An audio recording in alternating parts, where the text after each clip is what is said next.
శ్రీ సద్గురు పరమాత్మనే నమః.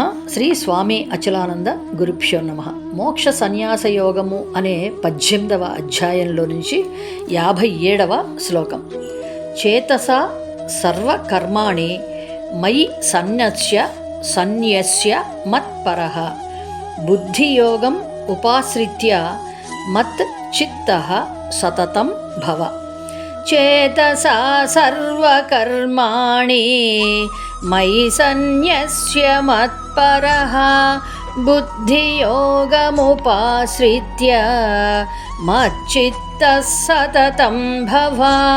చేతసా సర్వకర్మాణి మయి సన్యస్య మత్పరః బుద్ధియోగముపాశ్రిత్య మచ్చిత్తః సతతం భవ.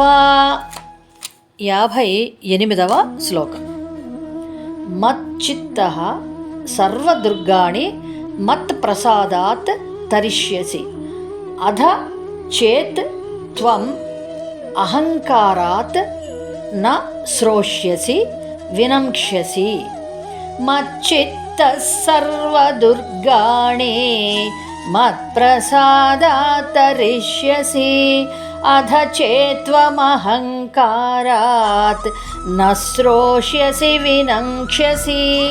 మచ్చిత్తః సర్వదుర్గాణి మత్ప్రసాదాత్ తరిష్యసి అధ చేత్వమహంకారాత్ న శ్రోష్యసి వినక్ష్యసి. 59వ శ్లోకం. యది అహంకారం ఆశ్రిత్య నయోత్స్య ఇతి మన్యసే మిథ్యా ఏషః వ్యవసాయః తే ప్రకృతిః త్వాం నియోక్ష్యతి.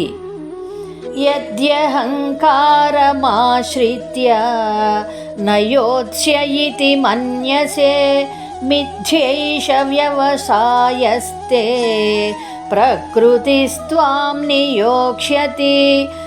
యద్యహంకారమాశ్రిత్య నయోత్స్య ఇతి మన్యసే మిథ్యైష వ్యవసాయస్తే ప్రకృతిస్త్వాం నియోక్ష్యతి. 60వ శ్లోకం. స్వభావజేన కౌంతేయ నిబద్ధః స్వేన కర్మణ కర్తుం న ఇచ్ఛసి యత్ మోహాత్ తరిష్యసి అవశః అపి తత్. స్వభావజేన కౌంతేయ నిబద్ధస్వేన కర్మణ కర్తుం నేచ్ఛసి యన్మోహాత్ కరిష్యస్యవసోపి తత్. స్వభావజేన కౌంతేయ నిబద్ధస్వేన కర్మణ కర్తుం నేచ్ఛతి యన్మోహాత్ కరిష్యస్యవసోపి తత్. కర్తుం నేచ్ఛసి యన్మోహాత్ కరిష్యస్యవసోపి తత్. ఓం తత్సత్. జై గురుదేవ్.